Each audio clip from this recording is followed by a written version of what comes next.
ꯑꯍꯥꯟꯕꯃꯛꯇꯗ ꯁꯂꯥꯏ story ꯆꯦꯅꯦꯜꯒꯤ ꯃꯍꯨꯠ ꯁꯤꯟꯖꯗꯨꯅ ꯄꯥꯟꯊꯣꯏ ꯃꯉꯥꯡꯅ ꯃꯌꯥꯝꯕꯨ ꯇꯔꯥꯝꯅ ꯑꯣꯛꯆꯕꯒ ꯂꯣꯏꯅꯅ ꯏꯀꯣꯛꯅꯣꯅ ꯈꯨꯔꯨꯝꯖꯔꯤ꯫ ꯉꯁꯤꯁꯨ ꯃꯍꯧꯁꯥꯒꯨꯝꯅ ꯅꯨꯡꯉꯥꯏꯔꯕ ꯐꯨꯡꯒꯥ ꯋꯥꯔꯤ ꯑꯃ ꯄꯨꯗꯨꯅ ꯂꯥꯛꯆꯔꯤ꯫ ꯋꯥꯔꯤ ꯑꯁꯤꯒꯤ ꯃꯃꯤꯡꯅ ꯅꯨꯄꯤ ꯆꯣꯞꯂꯨꯕꯒꯤ ꯃꯍꯩ꯫ ꯋꯥꯔꯤ ꯑꯁꯤꯕꯨ ꯏꯕꯤꯔꯛꯄꯅ ꯗꯤ.ꯑꯦꯟ. ꯈꯨꯃꯟ꯫ ꯊꯥꯏꯅ ꯃꯃꯥꯡꯉꯩ ꯃꯇꯝ ꯑꯃꯗ ꯂꯩꯕꯥꯛ ꯑꯃ ꯂꯩꯔꯝꯃꯤ꯫ ꯍꯥꯏꯔꯤꯕ ꯂꯩꯕꯥꯛ ꯑꯁꯤ ꯅꯤꯡꯊꯧ ꯁꯅꯥꯇꯣꯟꯅ ꯄꯥꯜꯂꯝꯃꯤ꯫ ꯁꯅꯥꯇꯣꯟ ꯅꯨꯄꯤꯗ ꯆꯣꯞꯄ ꯅꯤꯡꯊꯧ ꯑꯃꯁꯨꯅꯤ꯫ ꯅꯤꯡꯊꯧ ꯁꯅꯥꯇꯣꯟ ꯅꯨꯄꯤ ꯊꯤꯌꯨ ꯌꯥꯗꯕ ꯅꯤꯡꯊꯧꯅꯤ꯫ ꯃꯥꯒꯤ ꯍꯥꯏꯕꯕꯨ ꯂꯩꯕꯥꯛꯁꯤꯗ ꯂꯩꯔꯤꯕ ꯁꯛꯍꯦꯟꯕꯤ ꯅꯨꯆꯥ ꯈꯨꯗꯤꯡꯃꯛ ꯃꯥꯒꯤ ꯑꯣꯏꯒꯅꯤ ꯑꯁꯤꯅꯤ꯫ ꯃꯍꯥꯛꯀꯤ ꯐꯠꯇ꯭ꯔꯕ ꯇꯨꯀꯠꯆꯕ ꯋꯥꯈꯜꯂꯣꯟ ꯑꯁꯤ ꯂꯩꯕꯥꯛ ꯃꯤꯌꯥꯝꯅ ꯄꯥꯝꯅꯔꯝꯗꯦ ꯑꯃꯁꯨꯡ ꯀꯣꯅꯨꯡꯗ ꯐꯝ ꯄꯥꯏꯔꯤꯕ ꯐꯝꯅꯥꯏꯕꯁꯤꯡꯅꯁꯨ ꯌꯥꯅꯤꯡꯂꯝꯗꯦ꯫ ꯀꯣꯅꯨꯡ ꯑꯁꯤꯗ ꯃꯤꯌꯥꯏ ꯆꯜꯂꯕ ꯐꯝꯅꯥꯏꯕ ꯑꯃ ꯂꯩ꯫ ꯃꯃꯤꯡꯅ ꯈꯣꯏꯃꯨ ꯍꯥꯏꯅ ꯀꯧꯔꯝꯃꯤ꯫ ꯅꯤꯡꯊꯧ ꯁꯅꯥꯇꯣꯟꯅ ꯈ꯭ꯋꯥꯏꯗꯒꯤ ꯊꯥꯖꯕ ꯐꯝꯅꯥꯏꯕꯁꯤ ꯈꯣꯏꯃꯨ ꯈꯛꯇꯅꯤ꯫ ꯈꯣꯏꯃꯨꯅꯕꯨ ꯍꯥꯏꯔꯕꯗꯤ ꯅꯤꯡꯊꯧꯅ ꯌꯥꯗꯕ ꯉꯝꯗꯦ꯫ ꯃꯔꯝꯗꯤ ꯈꯣꯏꯃꯨꯅ ꯍꯥꯏꯕꯁꯤ ꯇꯨꯡꯗ ꯑꯆꯨꯝꯕ ꯍꯦꯛꯇ ꯑꯣꯏꯒꯜꯂꯤ꯫ ꯃꯔꯝ ꯑꯁꯤꯅ ꯅꯤꯡꯊꯧ ꯁꯅꯥꯇꯣꯟꯅ ꯈꯣꯏꯃꯨꯕꯨꯗꯤ ꯂꯨꯅ ꯇꯧꯖꯩ ꯍꯥꯏꯔꯤꯈꯩꯁꯨ ꯌꯥꯏ꯫ ꯅꯣꯡꯃꯒꯤ ꯅꯨꯃꯤꯠꯅꯤ꯫ ꯅꯤꯡꯊꯧ ꯁꯅꯥꯇꯣꯟ ꯑꯃꯗꯤ ꯐꯝꯅꯥꯏꯕ ꯈꯣꯏꯃꯨꯒ ꯂꯥꯟꯃꯤ ꯈꯔ ꯌꯥꯝꯅ ꯂꯩꯕꯥꯛꯀꯤ ꯁꯤꯗꯥꯏꯗ ꯂꯩꯕ ꯈꯨꯜ ꯑꯃꯗ ꯅꯤꯡꯊꯧ ꯇꯥꯂꯣꯏ ꯈꯟꯕ ꯂꯥꯛꯂꯝꯃꯤ꯫ ꯑꯁꯨꯝ ꯂꯦꯞꯇꯅ ꯂꯥꯛꯄꯅ ꯂꯩꯕꯥꯛꯀꯤ ꯁꯤꯗꯥꯏꯗ ꯂꯩꯔꯤꯕ ꯆꯥꯎꯇꯛ ꯇꯧꯕ ꯈꯨꯜ ꯑꯗꯨ ꯌꯧꯔꯛꯂꯝꯃꯤ꯫ ꯈꯨꯜ ꯑꯗꯨ ꯍꯦꯛ ꯌꯧꯕꯒ ꯐꯝꯅꯥꯏꯕ ꯈꯣꯏꯃꯨꯅ ꯑꯁꯨꯝꯅ ꯍꯥꯏꯔꯛꯏ, "ꯏꯅꯤꯡꯊꯧ, ꯁꯅꯥ ꯍꯛꯆꯥꯡ ꯉꯥꯏꯍꯥꯛꯇ ꯄꯣꯊꯥꯕꯤꯔꯝꯃꯨꯗꯣ꯫ ꯅꯅꯥꯏ ꯈꯨꯟꯖꯥꯁꯤꯡ ꯎꯅꯗꯨꯅ ꯁꯛꯍꯦꯟꯕꯤ ꯅꯨꯆꯥ ꯌꯥꯎꯕ꯭ꯔꯥ ꯍꯥꯏꯕꯗꯨ ꯌꯦꯡꯖꯒꯦꯗꯣ꯫ ꯀꯔꯤꯒꯨꯝꯕ ꯌꯥꯎꯔꯝꯂꯕꯗꯤ ꯏꯅꯤꯡꯊꯧꯒꯤ ꯅꯥꯛꯇ ꯄꯨꯖꯔꯛꯀꯦ ꯏꯅꯤꯡꯊꯧ꯫ ꯑꯩꯒꯤ ꯑꯆꯥꯟꯕ, ꯅꯍꯥꯛꯅꯕꯨ ꯐꯒꯅꯤ ꯈꯜꯂꯕꯗꯤ ꯑꯗꯨꯝ ꯇꯧꯔꯣ꯫ ꯑꯩꯒꯤꯗꯤ ꯅꯪꯁꯩ ꯄꯨꯝꯅꯃꯛꯅꯤ꯫ ꯐꯒꯅꯤ ꯏꯅꯤꯡꯊꯧ, ꯅꯅꯥꯏ ꯈꯨꯟꯖꯥ ꯈꯔ ꯎꯅꯔꯨꯈꯤꯒꯦ." ꯑꯗꯨꯝꯅ ꯈꯣꯏꯃꯨ ꯈꯨꯟꯖꯥ ꯄꯨꯝꯕ ꯀꯧꯊꯣꯛꯇꯨꯅ ꯑꯁꯨꯝꯅ ꯍꯥꯏꯔꯝꯃꯤ, "ꯇꯥꯕꯤꯌꯨ ꯈꯨꯟꯖꯥ ꯃꯌꯥꯝ, ꯉꯁꯤꯗꯤ ꯑꯩꯈꯣꯏꯅ ꯃꯐꯝ ꯑꯁꯤꯗ ꯂꯥꯛꯆꯔꯤꯕꯁꯤ ꯃꯌꯥꯝ ꯈꯪꯂꯝꯈꯤꯔꯣꯏ꯫ ꯀꯔꯤꯒꯨꯝꯕ ꯊꯕꯛ ꯑꯃ ꯂꯩꯕꯒꯤꯅꯤ." ꯃꯗꯨꯗ ꯈꯨꯟꯖꯥ ꯈꯔꯅ ꯀꯔꯝꯕ ꯊꯕꯛ ꯑꯣꯏꯔꯕꯅꯣ ꯑꯉꯝꯕ ꯍꯥꯏꯅ ꯍꯪꯖꯔꯛꯏ꯫ ꯐꯝꯅꯥꯏꯕ ꯈꯣꯏꯃꯨꯗꯨ ꯋꯥ ꯃꯈꯥ ꯇꯥꯔꯛꯏ, "ꯑꯇꯩ ꯀꯔꯤꯁꯨ ꯅꯠꯇꯦ, ꯈꯨꯟꯁꯤꯗ ꯂꯩꯕ ꯅꯨꯆꯥ ꯃꯌꯥꯝꯗꯒꯤ ꯁꯛꯍꯦꯟꯕꯤ ꯅꯨꯆꯥ ꯑꯃ ꯏꯅꯤꯡꯊꯧꯒꯤꯗꯃꯛ ꯈꯟꯕ ꯂꯥꯛꯆꯔꯤꯕꯅꯤ." ꯃꯇꯝ ꯑꯗꯨꯗ ꯃꯌꯥꯝ ꯑꯗꯨ ꯋꯥ ꯉꯥꯡꯗ ꯇꯨꯃꯤꯟꯅ ꯇꯥꯔꯤ꯫ "ꯑꯗꯨꯅ ꯌꯥꯔꯒꯗꯤ ꯈꯨꯜ ꯑꯁꯤꯒꯤ ꯅꯨꯆꯥ ꯄꯨꯝꯕ ꯀꯧꯊꯣꯛꯄꯤꯔꯛꯂꯣ, ꯑꯗꯨꯒ ꯏꯅꯤꯡꯊꯧꯒꯤ ꯁꯛꯍꯦꯟꯕꯤ ꯑꯃ ꯈꯟꯖꯒꯦ." ꯈꯨꯟꯖꯥꯁꯤꯡ ꯑꯗꯨꯁꯨ ꯑꯉꯝꯕꯒꯤ ꯌꯥꯊꯪ ꯑꯣꯏꯕꯅ ꯃꯥꯒꯤ ꯃꯆꯥ ꯅꯤꯡꯉꯣꯜꯁꯤꯡ ꯑꯗꯨꯕꯨ ꯀꯧꯊꯣꯛꯂꯝꯃꯤ꯫ ꯈꯨꯟꯒꯤ ꯅꯤꯡꯉꯣꯜ ꯁꯨꯅ ꯇꯤꯜꯂꯕꯗ ꯈꯣꯏꯃꯨꯅ ꯅꯨꯆꯥꯁꯤꯡ ꯑꯗꯨꯕꯨ ꯌꯦꯡꯂꯝꯃꯤ꯫ ꯃꯇꯝ ꯑꯗꯨꯗ ꯅꯤꯡꯊꯤꯖꯕꯤ ꯅꯨꯆꯥ ꯑꯃ ꯎꯔꯝꯃꯤ꯫ ꯅꯨꯆꯥ ꯑꯗꯨ ꯍꯦꯛ ꯎꯕꯒ ꯃꯅꯥꯛꯇ ꯆꯪꯗꯨꯅ ꯑꯁꯨꯝꯅ ꯍꯥꯏꯔꯛꯏ, "ꯏꯆꯟꯒꯨꯝꯕꯤ, ꯅꯍꯥꯛ ꯏꯅꯤꯡꯊꯧꯒ ꯄꯨꯟꯁꯤ ꯂꯩꯄꯨꯟꯕꯨ ꯁꯦꯝꯃꯤꯟꯅꯔꯣꯗꯣ꯫ ꯏꯅꯤꯡꯊꯧꯅ ꯅꯍꯥꯛꯀꯤ ꯆꯦꯡꯂꯧ ꯁꯛꯇꯝ ꯑꯁꯤ ꯎꯕꯃꯛꯇꯗ ꯏꯅꯤꯡꯊꯧꯒꯤ ꯊꯃꯣꯏꯅ ꯈꯣꯏꯗꯥꯖꯒꯅꯤ ꯈꯜꯂꯤ꯫ ꯌꯥꯔꯒꯗꯤ ꯏꯅꯤꯡꯊꯧꯒꯤ ꯅꯥꯛꯇ ꯂꯥꯛꯄꯤꯒꯅꯤ꯫ ꯏꯅꯤꯡꯊꯧꯗꯣ ꯈꯨꯟꯖꯤꯟꯗ ꯂꯩꯍꯧꯔꯤ." ꯑꯁꯨꯝꯅ ꯅꯨꯄꯤ ꯑꯗꯨꯁꯨ ꯑꯉꯝꯕꯒꯤ ꯌꯥꯊꯪ ꯑꯣꯏꯕꯅ ꯅꯤꯡꯊꯧꯒꯤ ꯃꯅꯥꯛꯇ ꯂꯥꯛꯂꯝꯃꯤ꯫ ꯅꯤꯡꯊꯧꯒꯤ ꯃꯅꯥꯛ ꯌꯧꯔꯕꯗ ꯈꯣꯏꯃꯨꯅ ꯑꯁꯨꯝꯅ ꯍꯥꯏꯔꯛꯏ, "ꯏꯅꯤꯡꯊꯧ, ꯅꯅꯥꯏ ꯂꯥꯛꯆꯔꯦ꯫ ꯏꯅꯤꯡꯊꯧꯒꯤ ꯅꯥꯛꯇ ꯄꯨꯔꯛꯂꯤꯕꯤ ꯅꯨꯆꯥ ꯑꯁꯤꯅꯤ꯫ ꯏꯅꯤꯡꯊꯧꯒꯤ ꯁꯅꯥ ꯃꯤꯠꯌꯦꯡ ꯑꯃꯨꯛꯇ ꯇꯥꯕꯤꯌꯨꯗꯣ꯫ ꯏꯅꯤꯡꯊꯧꯒꯤ ꯊꯃꯣꯏꯅ ꯈꯣꯏꯗꯥꯔꯕ꯭ꯔꯥ ꯌꯦꯡꯕꯤꯌꯨꯗꯣ ꯏꯅꯤꯡꯊꯧ." "ꯑꯣ, ꯑꯩꯒꯤ ꯑꯆꯥꯟꯕ, ꯅꯍꯥꯛꯅꯕꯨ ꯍꯥꯏꯔꯕꯗꯤ ꯅꯤꯡꯊꯧ ꯑꯩ ꯌꯥꯔꯦ." ꯅꯤꯡꯊꯧꯅ ꯑꯃꯨꯛ ꯅꯨꯄꯤꯗꯨꯗ ꯌꯦꯡꯂꯒ ꯑꯁꯨꯝꯅ ꯍꯥꯏꯔꯛꯏ, "ꯁꯛꯍꯦꯟꯕꯤ, ꯅꯍꯥꯛꯀꯤ ꯃꯤꯡꯕꯨ ꯑꯃꯨꯛꯇ ꯈꯪꯖꯒꯦꯗꯣ꯫ ꯑꯗꯨꯒ ꯑꯩꯒꯤ ꯊꯃꯣꯏꯁꯤꯅ ꯅꯍꯥꯛꯄꯨ ꯎꯔꯨꯕꯃꯛꯇꯗ ꯈꯣꯏꯗꯥꯔꯨꯔꯦ꯫ ꯅꯤꯡꯉꯣꯜ ꯄꯨꯛꯅꯤꯡꯗ ꯀꯔꯤꯕꯨ ꯈꯟꯕꯤꯔꯤꯕꯒꯦ? ꯁꯦꯡꯅ ꯄꯥꯎꯈꯨꯝ ꯄꯤꯌꯨꯗꯣ ꯁꯛꯍꯦꯟꯕꯤ." "ꯏꯅꯤꯡꯊꯧ, ꯅꯆꯟ ꯑꯩꯒꯤ ꯃꯤꯡꯂꯦꯟꯗꯤ ꯑꯌꯤꯡꯕꯤ ꯍꯥꯏꯅ ꯀꯧꯖꯩ꯫ ꯏꯅꯤꯡꯊꯧꯅ ꯄꯥꯝꯂꯤꯕ ꯑꯗꯨꯃꯛ ꯅꯤꯡꯉꯣꯜ ꯊꯃꯣꯏꯅꯁꯨ ꯄꯥꯝꯖꯔꯦꯗꯣ." ꯅꯨꯄꯤꯒꯤ ꯄꯥꯎꯈꯨꯝ ꯐꯪꯂꯕꯗ ꯅꯤꯡꯊꯧ ꯁꯅꯥꯇꯣꯟꯅ ꯋꯥ ꯃꯈꯥ ꯇꯥꯔꯛꯏ, "ꯑꯗꯨꯗꯤ ꯅꯨꯃꯤꯠ ꯑꯐꯕ ꯑꯃ ꯌꯦꯡꯂꯒ ꯅꯍꯥꯛꯄꯨ ꯂꯧꯕ ꯂꯥꯛꯆꯔꯒꯦꯀꯣ꯫ ꯃꯇꯝ ꯑꯗꯨ ꯐꯥꯎꯕꯗꯪꯗꯤ ꯉꯥꯏꯕꯤꯔꯝꯃꯨꯀꯣ."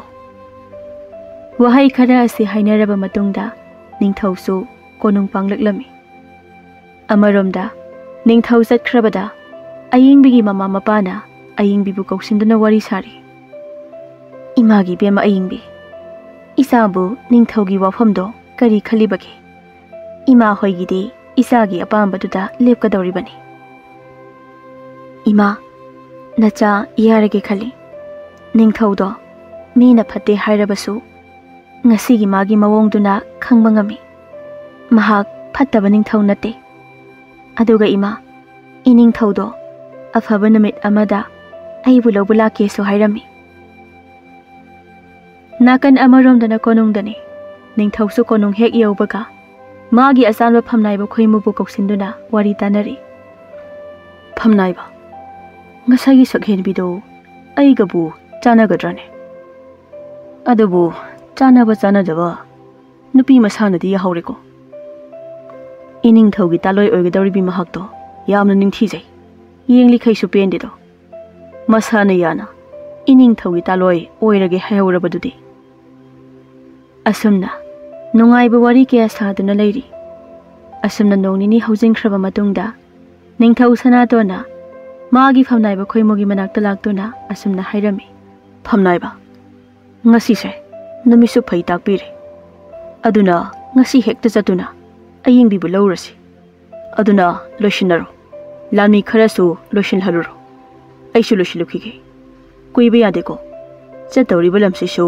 lapanina asi hairam laga ningthau magi kada amuk changlaktuna ningthaugi phajaba phije setlami pungja kharagi matung lami kayana ngak senduna ningthau khongleng lakhi namit asigi nungthilgi matam oirakpada aying bigi khul yoraklami ningthauna khul yorakpasida khunja mayamna ningthaubu ikai khumnabu utpiri asumna aying bibu namit aduda ningthauna sana konung tamna purakhi konunggi lanmi mayamna so ningthaugi taloi lakpa asida jagoi saduna nungaiba phongdoknari asumna ningthau amadi aying bi chahi hena amata oina leiminarami adubu laibak thibadi aying bi mama ama oibagi thajaba leitre maram asidagi ningthau sanatondo yamna saurami aying bisu ningthaugi asawbase tasengna kirami ningthauna aying bigi manakta leptuna asumna so hairami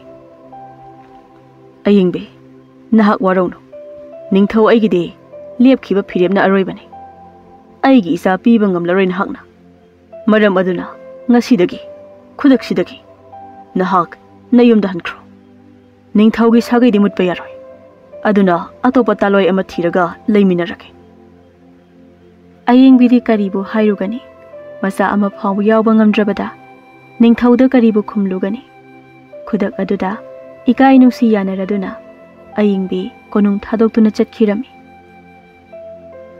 aying bi chatkraba matung leibak asidagi nupi amaga amuk lawrami nupi adusu mama oibagi mami tadaba maramna tanthorakhirami हौजिक्ति Ningthou सनातोन ओक्तबा अमना तबगदबली चट अदो चटबा हौरक्लमी मतम असिदा निंगथौदी कोनुंगदगी थोकते मागी मनाय ओइरिबा फमनाइबा खोइमुदा सगहेनबी नुपी पुरौ वहै असिखक हाइदुना ले फमनाइबा खोइमुसु निंगथौगी याथंगनिना अदुमक इनबा तारमी असुमना चही अमनिगी मतुंगनी नोंगमा निंगथौदो मसा याउना उमंग अमदा सदान बलाक्लमी adobo सदालिबा उमंग असि सा अमदा थेंगनेरमदे असुमना उमंगदुदा सा थीना थीना लाकपदा खुल मचा अमा थेंगनरमी खुल अदुगी मचिन हेक यौबगा फौ सुबगी सुंबल मखोल ताखी फमनाइबा खोइमुना असुमना हाइरे इनिंगथौ मफम असिदा लैरिबा खुल असि ओंथोकनसु इंगना चिकनाबु लैख्रेदा खुल असिसु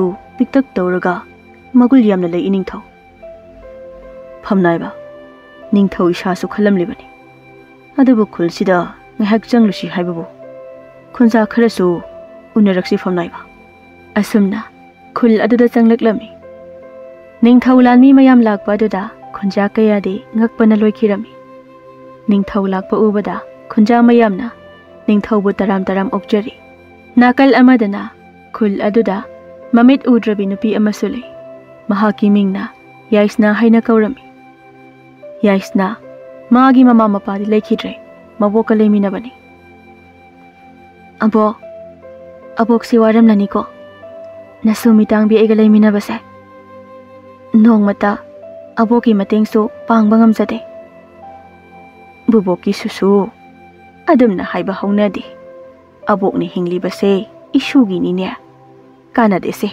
adugumbado khalluganuko adoi saruk phau subase makha chathasi ado abok phause nasuna surake mit udrabasu si phawbadi nasungamgani abok hoi hoi surose abok phau hapakhige ko asumna phau suduna mabok masudu lairi amarom da ningthauso khunja mayamda kaina bidai piramlaga khundagi lambi da asum ngahak laklami matam aduda phau suriba mabok masudu ningthau sanatona urami madubu ubada ningthaugi khongthang ado jap lepi aduga khoimuda asumna hairei khoimu ngaikho tu ada phau suriba nupi shi ubra kaya da phajakraba kusuno la ofam naiba phau suriba sida ngahak changlusi mabok masu phau suringai aduda ningthauna kaujare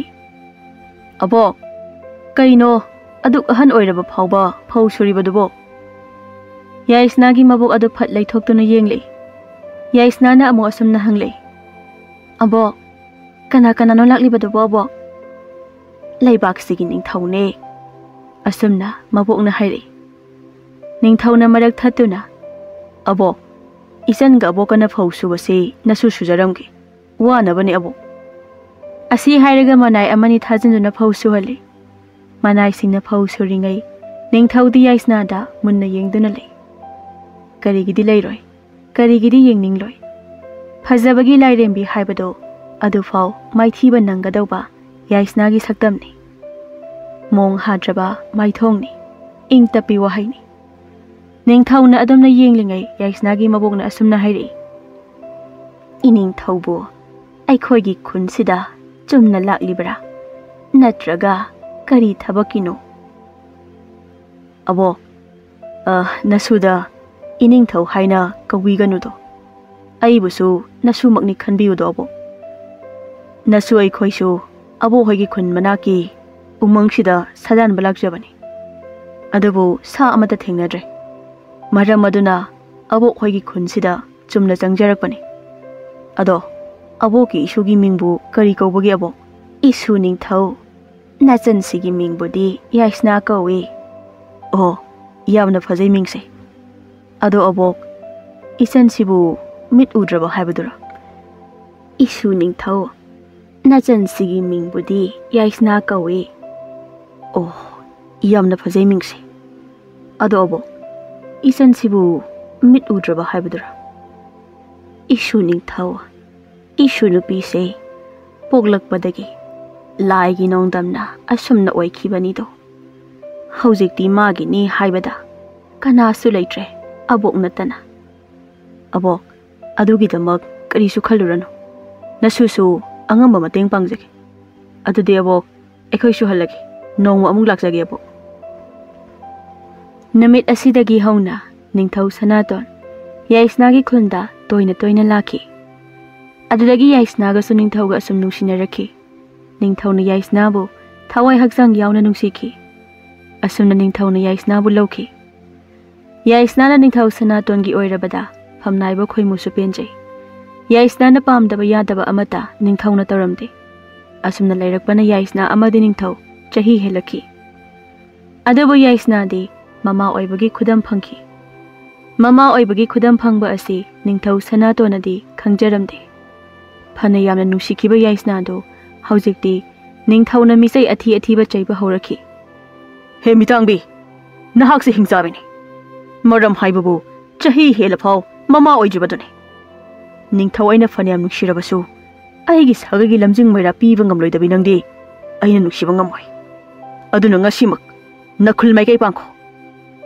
asi hairam laga ningthau kadagi mapan thoki namit pungta taraba matamda ningthau magi kada changlaki yaisna di chatri susut tawduna kaptuna leiri madubu urubada ningthau saukhibana yaisna gi manakta changduna mangak sampairaga kagi wangmada inthoraki yaisna kari so haiba ngamjada kaptuna leiri ka tamna amuk changlakpada ningthauna thonglonki aroiba oina thongjinduda yaisna na kapna asumna hairei iningthau nanai nupigi kari irangino asuk thina tawbiribasibo ai soidana mama oiganiye khudan sangdam phanghe iningthau ai mama hama oiganiye se thong hangbiyo iningthau thong hangbiyo matam aduda afa fata khanthaba ngamdaba phamnaiba khoimuna tarami madu tarubadagi khoimudo mathamoi kaikhi oh karigino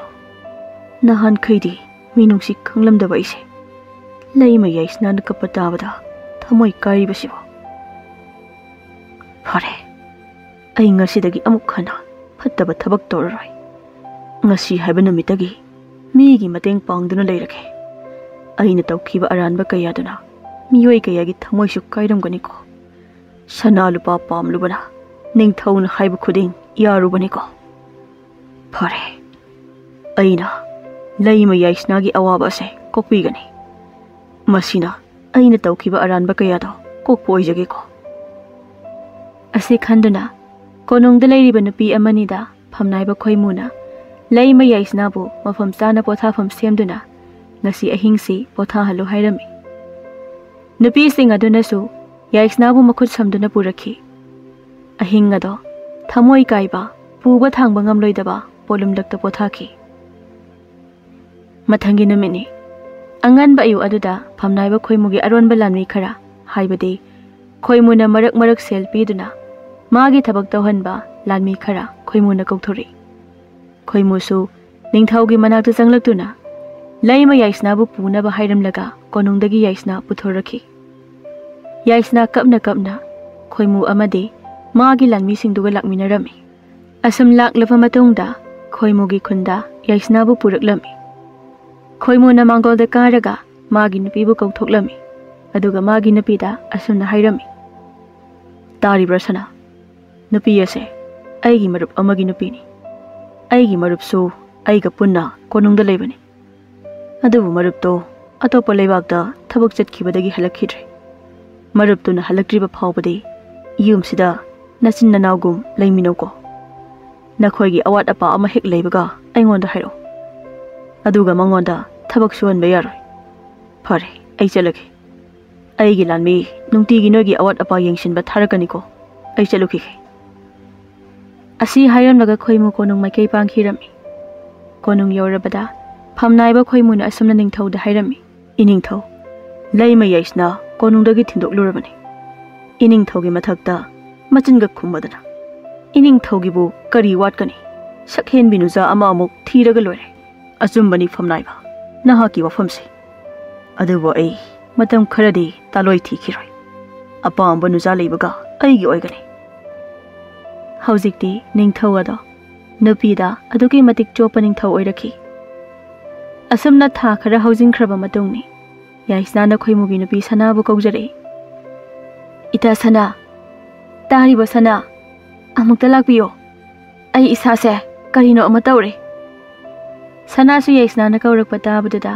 yaisna gi manakta changlaklami ita se nasado tapna potharamo ai amaibi amata gauruge sana su khuldugi maibi ama khongrei thuna kauraktuna yaisna gi phibam yenghalami ibema sana nangi natasi mamit mamai pangadore aduna khudaksida ising asengbado khara puro sana su ising asengba puraktuna pirami ima maibi soidanaba khara phajana hotnabiyuko ima gi sel matik chana pijagani hoida adugibu kari su khallunu asumna ngahaki matung yaisna macha piba ama phanglami angang adubu yaisna na nungsina konbirami yaisna na harau manbagi maibi aduda asumna hairei ima maibi ngasidi egi punsigi luraba pan ama imana lanthokpire imagi lamande mapok simagi mitangbi aina singlabasu watuna talairagani ibema yaisna adumna wakhaldo khanba haunade masidi angamba mateng pangnabani aina ngambagi aina pangbani aina ngamdaba isa singna ngamba matamdana isa singna amuk panggadawbani masini mi oibagi lijat haibado phari adudi imasu halage ko sana na amuk mai bi aduda mikup amata ngai bi ko hairi aduga sana ama pirami sana karino sana sidia Imadabo asuk yamna piriba karigino. Ima maibi adubu hendu pizaningbani. Adubu nasanipa lakbaga pizagi. Ima na egi itabu thawai yauna hotnabibagini. Adu phawba watlibani ima. Ado ima thongkan phawba thindokjagi. Asumna sanaga maibiga wari sanaduna thongkan da thokirami. Amaromda khoimugi ahongba mayam asida ningthau adu pendaba pokpa haurakle. Adubu ningthauna kariso haidri. Khoimu nungdang wairam amada ningthauda asumna hairami. Iningthau nanai wafam amada haijageba. Kari wana phamnaiba hayo hayo. Iningthau nanagi wafamsi hekta hairake warubiganuko. Iningthaugi sahisi yamlakle. Aduna iningthauga sanaba nupi ama yenglasi. Natrabadi iningthaubu ataupa leibaki ningthausina noknakragani do iningthau. Adugi oireko famnaiba. Adugibu karisu warunuta. Ningthau ainabu nupi watkatro. Apamba nupi ama hekta lauraga loredana. Ado iningthau wafam amana hayo kari wafam na famnaiba. Iningthau nanai loinabido masak kanna ngamdrena haire. Aduna matam khara nanai yumda leijaruke. Nanai loinabigi masana khara pharaklaba matungda nanai konungda amuk lakjagedo. Khoimugi wafamdu yadi yaningdabani adubu nupi masa ngamdre haiba aduda ayaba piraki. Asumna khoimu magi aronba lanmi kharaga magi mayumda laki. Mayum yaurabada khoimugi loinabi sanado singkana khairi. Thongalamdagi sagol tharokliba mapuribabu ubada nafet tausi. Sumang yaurabada khoimu namagi nupida sumna hairi. Sana mai puthoro. Sana sa mai puthorokdana khoimubu mai okpirami. Kari leirage thajadana yum ningsingbiriba sibo. Nahan makhaidi yumga kawkai konongna hena lukhidaine. Sana nangsidiba. Matang isa da kai asibu wani na hairine. Hoi say nangi kananoba. Ha ay sibu mitoplaba. Hoy yari pagdre. Ita yaksna do masano pa ama pangjari. Ha kari haiba. Nupa ama pangjari haiba. Kari gino. Asuk nungay ba pausi nahan makai ay ngoda damlaktriba. Hoy kay somdi nong mataning singbirak pro yam taning deko. Yari da nupi nang ba. Nangi na sinse ngarak pi haibu sekto aduga chapmane. Hairubaga kumakpa na hali. Kanade angang do amukta puthoro amukta pongke. Hoy puthorake.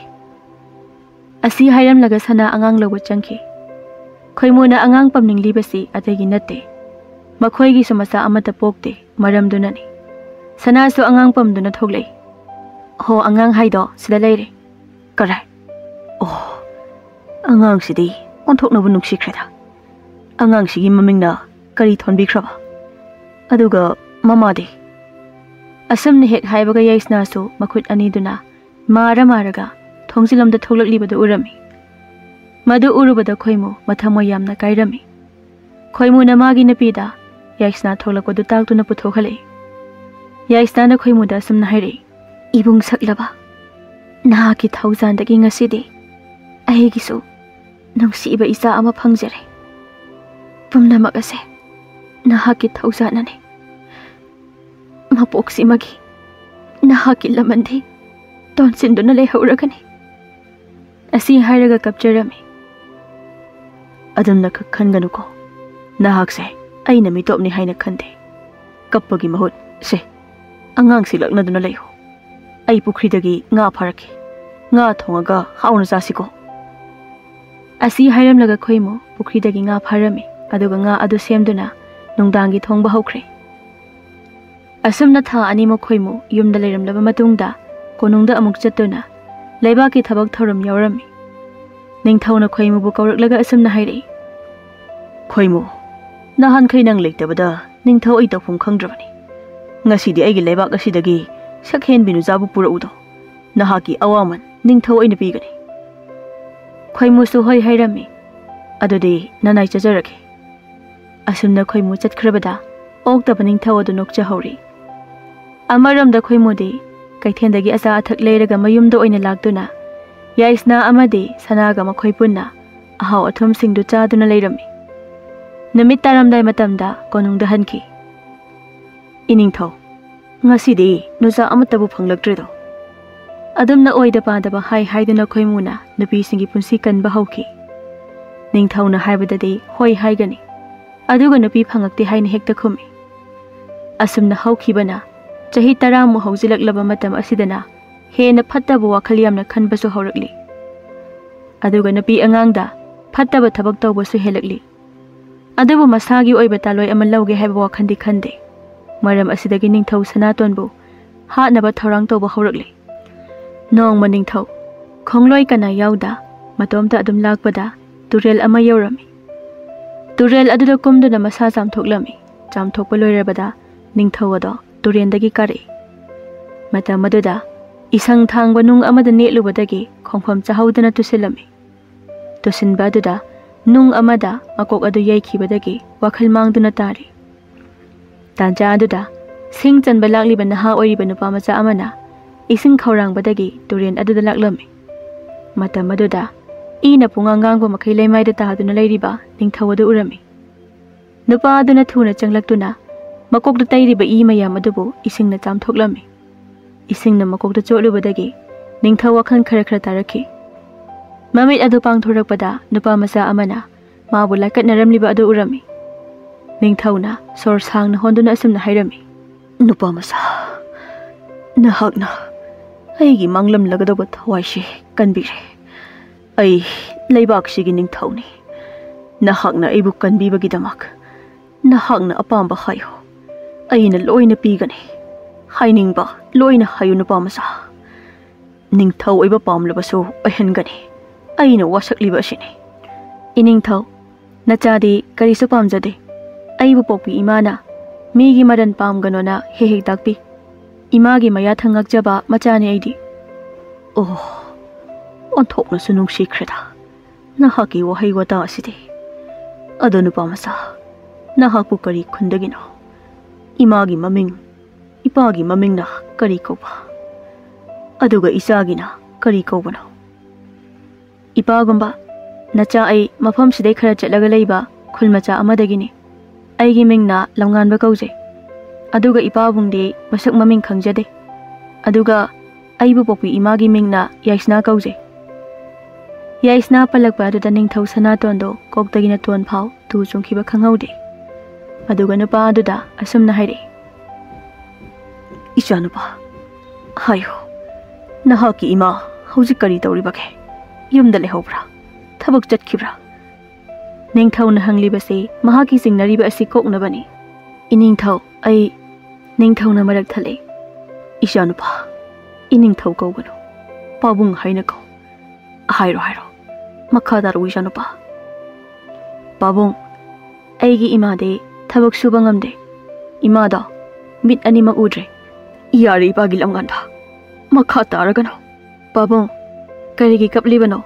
ꯀꯞꯀꯅꯨ, ꯑꯩ ꯄꯥꯕꯨꯡꯒꯤ ꯄꯤꯁꯦ ꯇꯩꯊꯣꯛꯄꯤꯒꯦ꯫ ꯑꯁꯤ ꯍꯥꯏꯔꯒ ꯂꯝꯉꯥꯟꯕꯅ ꯃꯄꯥꯕꯨꯡꯒꯤ ꯄꯤꯔꯥꯡ ꯑꯗꯨ ꯇꯩꯊꯣꯛꯂꯝꯃꯤ꯫ ꯍꯧꯖꯤꯛꯇꯤ ꯅꯤꯡꯊꯧ ꯃꯊꯃꯣꯏꯗꯨ ꯀꯥꯏꯔꯦ꯫ ꯐꯠꯇꯕ ꯇꯧꯈꯤꯕ ꯃꯌꯥꯝꯗꯣ ꯈꯨꯗꯛꯁꯤꯗ ꯑꯄꯥꯏꯕ ꯂꯩꯆꯤꯟꯒꯨꯝꯅ ꯃꯥꯡꯈꯤꯕ ꯈꯪꯍꯧꯗꯦ꯫ ꯂꯝꯉꯥꯟꯕ, ꯂꯥꯎ, ꯏꯄꯥꯒ ꯀꯣꯅꯨꯡꯗ ꯆꯠꯁꯤ꯫ ꯑꯗꯨꯒ ꯀꯣꯅꯨꯡꯗꯒꯤ ꯅꯍꯥꯛꯄꯨ ꯅꯍꯥꯛꯀꯤ ꯌꯨꯝ ꯐꯥꯎꯕ ꯊꯤꯜꯍꯟꯕꯤꯒꯦ꯫ ꯏꯄꯥꯒꯤ ꯀꯣꯅꯨꯡꯗ ꯆꯠꯂꯨꯁꯤꯗꯅ꯫ ꯅꯤꯡꯊꯧꯅ ꯀꯣꯅꯨꯡꯗ ꯆꯠꯁꯤ ꯍꯥꯏꯕꯗꯣ ꯂꯝꯉꯥꯟꯕꯁꯨ ꯀꯣꯅꯨꯡ ꯍꯥꯏꯕꯁꯤ ꯎꯅꯤꯡꯕꯒꯤ ꯍꯣꯏ ꯍꯥꯏꯅ ꯌꯥꯔꯝꯃꯤ꯫ ꯑꯁꯨꯝꯅ ꯂꯝꯉꯥꯟꯕꯕꯨ ꯁꯒꯣꯜꯗ ꯇꯣꯡꯍꯟꯗꯨꯅ ꯅꯤꯡꯊꯧꯒ ꯄꯨꯟꯅ ꯀꯣꯅꯨꯡꯗ ꯂꯥꯛꯂꯝꯃꯤ꯫ ꯀꯣꯅꯨꯡ ꯌꯧꯔꯕꯗ ꯅꯤꯡꯊꯧꯅ ꯃꯥꯒꯤ ꯃꯅꯥꯏꯁꯤꯡꯗ ꯆꯥꯛ ꯏꯟꯁꯥꯡ ꯃꯊꯦꯜ ꯃꯈꯜ ꯁꯨꯅ ꯂꯥꯡꯅꯕ ꯍꯥꯏꯔꯝꯃꯤ꯫ ꯇꯥꯟꯖꯥ ꯑꯁꯤ ꯈꯣꯏꯃꯨꯗꯤ ꯀꯣꯅꯨꯡꯗ ꯂꯩꯔꯝꯗꯦ꯫ ꯊꯕꯛ ꯑꯃꯒꯤ ꯆꯠꯈꯤꯕ ꯃꯇꯥꯡꯅꯤ꯫ ꯑꯁꯨꯝꯅ ꯍꯥꯎꯔꯕ ꯃꯊꯦꯜ ꯀꯌꯥ ꯆꯥꯃꯤꯟꯅꯔꯝꯃꯤ꯫ ꯅꯤꯡꯊꯧꯅ ꯃꯥꯒꯤ ꯐꯤ ꯇꯨꯕ ꯂꯥꯟꯃꯤ ꯑꯃꯗ ꯅꯤꯡꯊꯧ ꯃꯆꯥꯅ ꯁꯦꯠꯀꯗꯧꯕ ꯐꯤꯖꯦꯠ ꯇꯨꯍꯜꯂꯝꯃꯤ꯫ ꯐꯤ ꯇꯨꯕ ꯃꯅꯥꯏ ꯑꯗꯨꯁꯨ ꯈꯨꯠꯂꯩ ꯊꯨꯅ ꯅꯤꯡꯊꯧꯒꯤ ꯌꯥꯊꯪ ꯄꯥꯡꯊꯣꯛꯂꯝꯃꯤ꯫ ꯅꯤꯡꯊꯧ ꯃꯆꯥꯅ ꯁꯦꯠꯀꯗꯧꯕ ꯐꯤꯖꯣꯜ ꯑꯗꯨ ꯇꯨꯕ ꯂꯣꯏꯔꯗꯨꯅ ꯃꯆꯥꯗ ꯁꯦꯠꯄꯤꯔꯝꯃꯤ꯫ ꯑꯗꯨꯒꯤ ꯃꯇꯨꯡ ꯀꯣꯅꯨꯡꯒꯤ ꯂꯥꯟꯃꯤ ꯐꯝꯅꯥꯏꯕ ꯄꯨꯝꯕ ꯀꯧꯊꯣꯛꯇꯨꯅ ꯑꯁꯨꯝꯅ ꯍꯥꯏꯔꯝꯃꯤ, ꯉꯁꯤꯗꯒꯤ ꯏꯆꯥꯅꯨꯄꯥ ꯑꯁꯤꯅ ꯂꯩꯕꯥꯛꯁꯤꯒꯤ ꯅꯤꯡꯊꯧ ꯑꯣꯏꯔꯕꯅꯤ꯫ ꯑꯗꯨꯅ ꯂꯥꯟꯃꯤ ꯈꯔꯒ ꯂꯣꯏꯅꯅ ꯃꯍꯥꯛꯀꯤ ꯃꯃꯥꯕꯨ ꯀꯣꯅꯨꯡꯁꯤꯗ ꯄꯨꯔꯛꯇꯨꯅ ꯊꯝꯒꯗꯕꯅꯤ꯫ हाइरिबसे नखोइना पांथोकदबनिको असमना लमगानबा अदो निंगथौ ओइखि इपागी लमगानबा हौजिति नहाकसे निंगथौ ओइरबने अदुबु इचागी कुमहैदे इपा येंगबा फंगलरैको फमनाइबा अमा लाखिनि महाकी ममिंग खोइमु कौबनि महाक लाकबगा नयुमदा हलुको फरे इपा ngahak पोथारुखिगेको असी हाइरगा निंगथौगी कादा चंखिरमी अदुगा थोंगदा सुलोन खिरमी मिकु खरगी मतंग फमनाइबा खोइमुसु कोनुंग यौरकले खोइमुना कोनुंग यौरकपदा लमगानबपु उरमी मदु उबदा खोइमु यामना ngakलमी थबक हले हाइबगी पाउदमगे खन्ना निंगथौबु उनबा चंगले इनिंगथौ ननाई खोइमु लाक्चरे थोंग अमुक्ता हंगबियुदो इनिंगथौ वहाई असी हंजिन हंजिन खोइमुना निंगथौदा हाइरमी अदुबु निंगथौदे थोंग अदो हांदोरखिदे कौबा तामलक्तबा अदुदा लोलिबा थोंग अदो नमखाइदुना चंगलमी मतम अदुदा निंगथौ सनातोन मंगक्ता थौरी यानदुना मसा मतोमता सीदुना लेरमखि मदु उबदा खोइमु ngakलमी मतौ करमना कनाना हातलिबनो हाइना अदुबु कना अमतन हातपा नते का असी थोंग लोनसिंदुना मतोमता सिजबनी खुदक अदुदा कोनुंगी लानमी अमदी फमनाइबा मयाम अंगकपो ओइरमी तांजा अदुदा लमगानबसु चंगलक्तुना खोइमुदा पाबुंग हाइना खुरुमजै लमगानबना खोइमुबु अपोकपा नत्रबसु पाबुंग हाइना कौजै खोइमुना लमगानबबु कोनबिरदुना असुमना हाइरे हायु लमगानबा निंगथौना इचादा करी करी हाइरमी पाबुंग इपा निंगथौना ngasiदगी ऐसे निंगथौ ओइरबनी अदुगा अइबु पोपी इमाबुसु लौबिरगा कोनुंगसिदा थमु ताकबिरमी खोइमु वहाई एदु ताबदा पेंजबगा लोइनना थमोइसु काइरमी फरे फरे अदुदि पाबुंगना नहाकी इमाबु लौरखि अदुगा अखोइ पुन्ना कोनुंगसिदा वारी सारसिको असी हाइरबा मतुंग लानमी खरगा लोइनदुना लमगानबगी ममा याइसना अमदे महाकी लोइनबी सनाबु कोनुंगदा पुरकलमी कोनुंग यौरबदा खोइमुना याइसनादा मकोक लुक्थादुना निंगथौ सनातोंगी थौदोक तमलमी याइसना अदो हौजिकति पेंदबा पोकचरे तांजा अदुदा लमगानबना असमना हाइरे इमा करी मरमगिनो नखोइना अइबु पोपो इपा मसक नहान मखै ताक्ट्रिबसे करिगिनो हौजिकति अइबु ताइबंगदा खुदोन तंबिरंबा इपागी पुंसी लोंख्रे इपागी मिनुंगसी ngasiना अरोइबु ओइख्रे इमा असी हाइरगा लमगानबा कपचै हौजिकति कोनुंगी मिपुम खुदेंगदो थमोय काइदबा याउनखिद्रे अदुगा पिकलिबा लमगानबसे निंगथौगी असेंगबा इ मरिनी खंगलबदा मयाम अदुनसु लमगानबदा मकोक नोनजरमी मथंगी नमिनी याइसनाना असुमना कोनुंगी मियाम तानबा हाइरमी ताव नखोइ पुंबा लैबाकसिगी खुदहैबा थीदुना निंगथौगी सक्तंबु नुंगदगे खंदुना कोनुंग असिदा थमो मपागी सक्तंबु काउखिदनबा अइगी इचा लमगानबना नुंगती नमित खुदिंग निंगजनबा याइसनाना हाइरिबा पुंबदो लानमैसिंगना थबक ओइना पांथोकलमखि असुमना फत्तबा खक्ता तौरुबा महाकी अनिंगबा अपामबना चुम्मी खलंबा निंगथौअदो मसा मतोमता इकाइबदगी थौरी यानदुना सिखि असिगी मतुंग लमगानबना निंगथौगी फम पाइरमी अदुगा निंगथौ अमना तौगदबा थबक पुंबना खोइमुना तौदुना मखोइ पुंबा नुंसी चानना नुंगाइना पानखिरमी